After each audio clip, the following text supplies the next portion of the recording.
وزدني إيمانا من قلبي الحيران ناديت يا منان اغمرني بالغفران وزدني إيمانا ذنبي تعلاني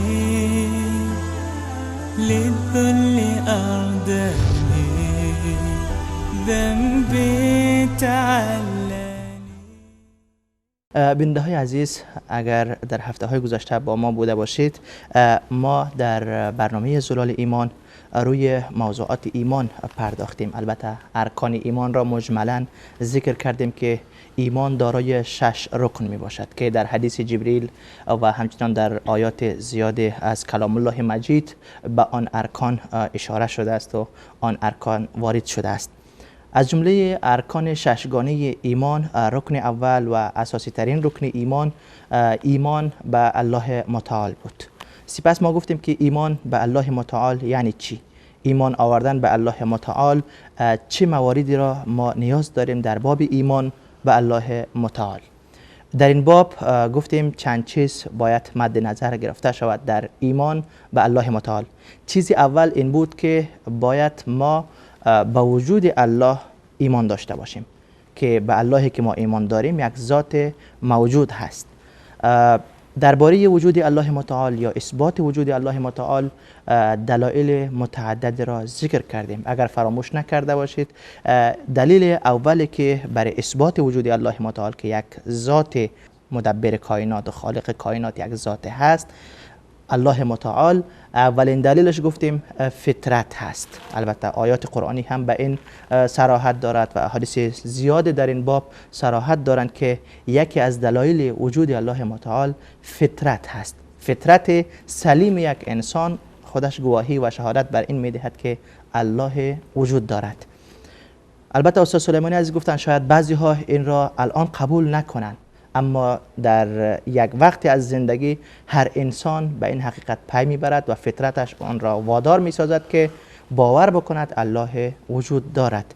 البته مشرکین مکه و کفار قبل از مشرکین مکه، حتی فرعون هم در وقت غرق شدن به آن اللهی که بنو اسرائیل ایمان آورده بود، الله موسی و الله بنو اسرائیل، فرعون هم ایمان آورد، اما وقتی آن گذشته بود ایمانش بر دردش نخورد. حتی ابلیس با تمام عناد و سرکشی که داره به ذات الله متعال ایمان داشت، فقط تکبر و تمرد و غرور او بود که او را از ایمانش منفعت برای او نرساند و تمرد کرد و سرکشی کرد و از درگاه الله متعال مردود و رجیم شد.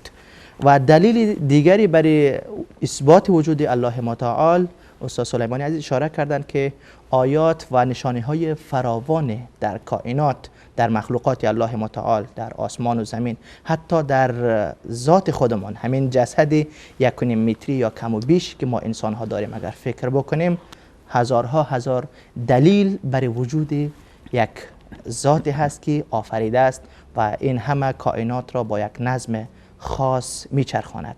ما اگر فراموش نکرده باشم، پشه را استاد سلیمانی عزیز مثال داده بودن که نمیفهم 100 چشم داره و 3 تا قلب داره و ماشین های تصفیه خون داره و نمیفهم چکاب خون داره و چی داره. یک آزمایشگاه کامل خون، یک آزمایشگاه کامل خون داره. یکی از نشانه های برای وجود الله متعال همین آیاتی هست که ما در کائنات میبینیم و پشه خیلی یک مخلوق کوچکی از مخلوقات الله متعال هست. البته آیا یک کسی که ایمان آورد به این بخش، یعنی شناخت و باور کرد که در کائنات یک ذاتی وجود داره که کائنات را با این حالت میچرخانه، باور کرد که او الله است، آیا همین کافی است در باب ایمان به الله متعال، یا بعد از اقرار کردن یا باور کردن به وجود یک الله متعال ما به چیزهای دیگری هم نیاز داریم؟ استاد سلیمانی عزیز. بسم الله الرحمن الرحیم. همون گونه که به هر حال شما اشاره فرمودید و در برنامه‌های گذشته هم اشاره شد، ما در موضوع ایمان به الله متعال اولین قدم اثبات وجود الله تعالی است که اصلا به این باور برسیم که ذاتی وجود داره که به هر حال اختیار عالم به دستش هست و به هر حال اون ذات رو نام مبارکش الله متعال هست در دید ما مسلمین. اما در این بخش اول، حالا من چرا گفتم در دید ما مسلمین؟ چون در غیر از باور اسلام هم عده‌ای به وجود یک ذات به عنوان خالق عالم و آسمان ها و زمین معتقد هستند. اینطور نیست که یک ذات متصرف باور دارن، یعنی اینکه به هر حال یک کسی هست که ما در فارسی بهش میگیم خدا و در تعبیر عربی استفاده میشه معنای اله، یا کسی که به هر حال این دنیا رو خلق کرده و به دستش هست. درست. در این بابت، در این بود هستن کسان دیگری هم که هستن. الان ما در باب وجود این که مسئله وجود یک ذات به عنوان خالق، ما مسیحیت هم با ما در این باب مشکلی نداره، یعنی در این قسمت که خالق هست. دقیقاً. در وجود خالق یهودیت هم در این باب مشکلی نداره. حتی با نامش هم با ما مشابه هستن، به الله آنها هم ایمان دارن. حتی در به تعبیر فرموده شما در خود نام هم با ما مشکلی نداره. اما مشکل کجاست و چرا می‌بینیم که با این وجود حتی مشرکین مکه هم ما در موضوع نام الله متعال مشکلی نداشتن؟ پس تنها وجود و اعتراف به وجود یک ذات، اعتراف به وجود ذاتی به عنوان خالق کافی نیست. ما باید بیایم وقتی که الله متعال هست، ما اثبات کردیم که الله متعال هست و برای ما ثابت شد که الله متعال هست. الان خب الله متعال رو چطور بشناسیم؟ اما موضوعی که اشاره کردیم که فطرت ما رو میکشونه به سمت تمایل به عبادت، تمایل به نسبت داشتن به ذاتی که ما اون رو خودمون رو نیازمند به اون میبینیم. اما این فطرت در محیطی که ما زندگی میکنیم، ماحولی که زندگی میکنیم، وقتا دستخوش تحولات میشه و از مسیر اصلی خودش خارج میشه و ما رو به بیراهه میکشونه. و هدف ما هم الان از این برنامه و برنامه‌ای که پیش رو داریم این هست که آیا اون باوری که من دارم واقعا در مسیر اصلی فطرتی که باید باشه هنوز مانده یا به بیراهه رفته؟ چون در راه بحث عبادت الله متعال خیلی ها به بیراهه رفتن. الله متعال در سوره مبارکه یوسف میفرماید و ما یؤمن اکثرهم بالله الا وهم مشرکون. خیلی از کسانی که ادعای ایمان به الله تعالی دارن در شرک غرقن. الله تعالی میفرماید اینا نه که الله رو قبول نداشته باشن، الله رو قبول دارن، یعنی ایمانی با آمیزش شرک دارن، ایمانی همراه با شرک دارن. اینجا دیگه ایمان معنای اصطلاحی که ما مد نظر ما هست و درش داریم صحبت میکنیم، ارکان ایمان و خود ایمان به الله تعالی که در رکن اول هست، این ایمان مراد نیست. اینجا ایمان منظور ادعای اونها نسبت به ایمان هست. ایمان لغوی هست و یک بخشی از ایمان هست، یک بخشی در اثبات وجود الله متعال. اونها در خود اثبات وجود الله متعال قبول دارن که الله متعال هست، اما در مراحل بعدی میلنگن. پس نیاز است که ما یک مراحلی رو دوباره بررسی بکنیم برای شناخت الله متعال و ایمان به الله متعال. بیشتر مد نظر ما ایمان به الله متعال هست. تنها اثبات وجود الله متعال کافی نیست. این مرحله اوله. من الان ثابت کردم که آقا فلانی هست، یک ذاتی هست. بله. حتی ما دور بر خودمون یک انسان، یک شی رو میگیم خب هست. خب الان اینی که هست این چی هست اصلا؟ چطوره؟ چه ویژگی هایی داره؟ چه صفاتی داره؟ چه کارهایی میکنه؟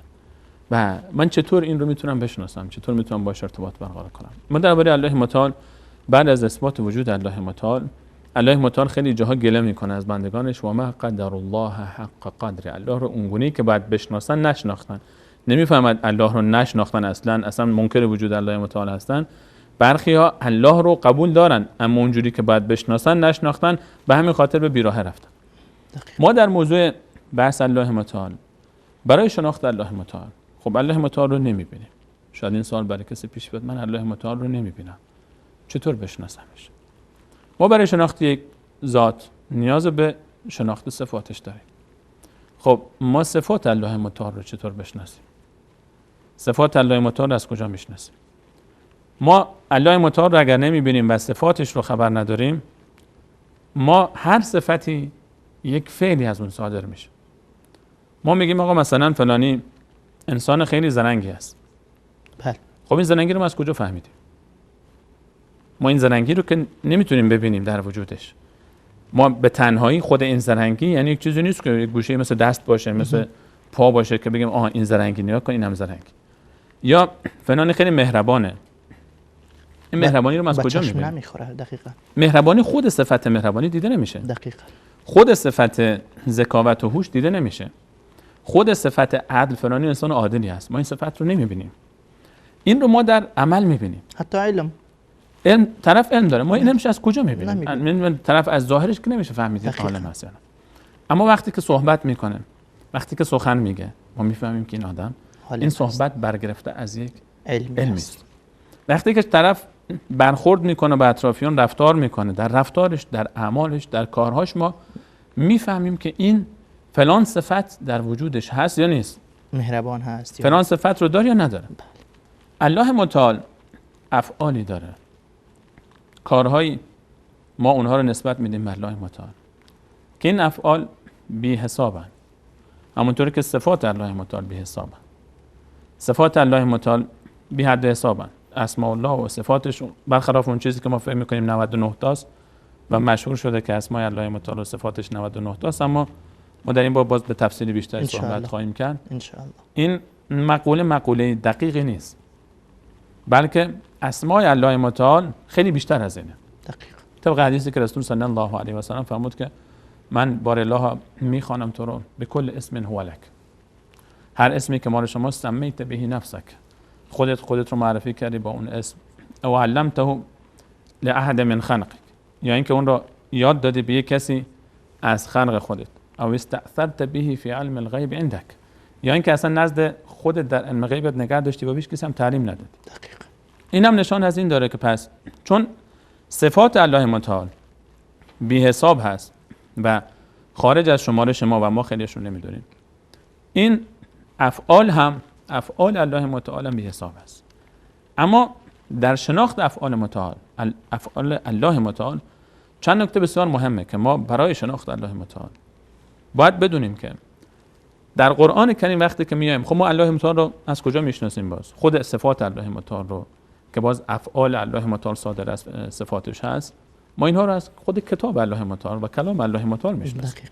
ما از پیش خودمون نمیتونیم بیایم و این باب افعال الله متعال و صفات الله متعال بابی است که جای دیگه اجتهاد و جای کنجکاوی نیست. اینجا دیگه ما برای شناخت الله متعال نمیتونیم از پیش خودمون فکر بکنیم مثل خیلی از فلاسفه که اومدن نشستن و این خیلی یکی از بابهای گمراهی در مسیر شناخت الله متعال همین بود که اومدن برخی از فیلسوفا پیش خودشون فکر کردن خب الله متعال اینطور باید باشه، اینطور باید باشه، اینطور باید باشه، اینطور باید باشه، بعد یک سری صفات یک سری از پیش خود ثبت کردن، یک سری رو گفتن این امکان نداره، این هست، این نیست، این هست، اون نیست و آخرش دیدن که چیزی شد عجیب و غریب و یک عده‌ای به اعتزال کشیدن، یک عده‌ای به راههای دیگه رفتن، یک عده‌ای اصلا منکر وجود شدن، یک عده‌ای دیگه گفتن خب اصلا خدا همه وجود عالم خداست، منم خدام، شما هم خدایی، همه چی خداست، چون همه چی جزئی از خداست و وحدت الوجودی شدن. این انحرافات به وجود اومد.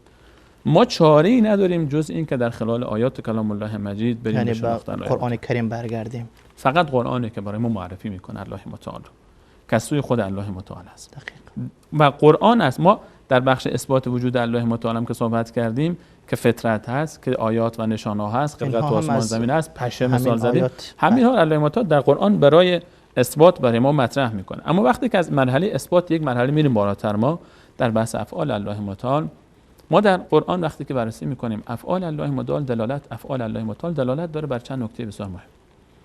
افعال الله متعال یک بخشش دلالت میکنه بر اینکه مالکیت مطلق، ملک مطلق آسمان ها و زمین از آن الله متعال است. این خیلی مهمه. اینها چرا مهمه؟ چرا ما روی اینها تاکید داریم؟ اصلا چرا ما درباره افعال صحبت میکنیم؟ یا همون معنای عمومی تر که ما در اصطلاحات علمی در علم به هر حال اعتقاد و علم عقیده به صحبت میکنیم، به عنوان توحید ربوبیت ازش یاد میکنیم. خیلی جاها ما تقسیم بندی که میشه و برداشتی که از آیات و روایات شده در اقسام توحید، میگیم توحید ربوبیت اولین مرحله توحید است. و همون چیزی که ما الان درباره صحبت میکنیم، حالا چه توحید ربوبیت، چه بحث افعال الله متعال، حالا شاید کسی بیاد بگه ملک الله متعال، تعابیر مثل این استفاده بکنه. درست. الله متعال ما هدفمون یکی است که هدف یک چیز است، تعابیر فرمود. ما هدف اینه که ما بشناسیم که الله متعال یک سری افعالی فقط مخصوص الله تعالی است، یعنی از حیطه قدرت غیر الله متعال خارجه و این افعال رو فقط الله متعال میتونه انجام بده. افعالی خاص الله متعال هستن. درست. اینها خیلی مهمه. چرا؟ چون وقتی که ما اینها رو به خوبی نشناسیم، به این معناست که اینها رو ما به غیر الله متعال نسبت میدیم و وقتی که به غیر الله متعال هم نسبت دادیم، اون موقع در یکی از این امور که به هر حال بر افعال خاص الله متعال است کسی رو شریک کردیم باشه. مشرک میشیم پس. و این میشه مشرک. این همون میشه که ما یؤمن اکثرهم بالله الا وهم مشرکون. خیلی ها ادعای ایمان دارن و ظاهرا ایمان به الله تعالی دارن اما مشرکن. من قلبي الحيران ناديت يا منان اغمرني بالغفران وزدني إيمانا. من قلبي الحيران ناديت يا منان اغمرني بالغفران وزدني إيمانا. ذنبي تعلاني للذل أرداني. ذنبي تعلاني